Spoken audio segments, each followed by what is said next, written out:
ఉన్నాయో ఆ corruption allegations లో ఆయన దాదాపు సంవత్సరం ఎంతో జైల్లో పెట్టారు. ఎవరు ఈ ముఖ్యమంత్రి, మన ముఖ్యమంత్రి చంద్రబాబు నాయుడు గారికి అత్యంత సన్నిహితుడు, ఈయన పార్ట్నర్ గా పిలుచుకునేటువంటి వారు.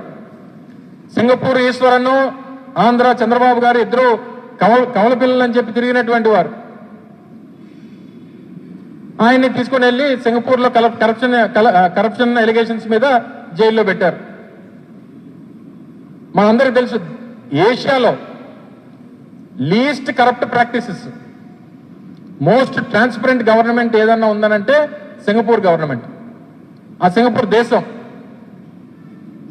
1965లో వారికి స్వతంత్రం వచ్చిన తర్వాత బహుశా ఈ 60 సంవత్సరాల్లో అనేక సందర్భాల్లో ప్రపంచంలోనే అత్యంత లీస్ట్ కరప్ట్ ప్రాక్టీసెస్ ఉన్నటువంటి దేశాల్లో సింగపూర్ ఒకటి. ఏషియాలో అయితే నంబర్ 1 సింగపూర్. అలాంటి సింగపూర్ లో పనిచేసే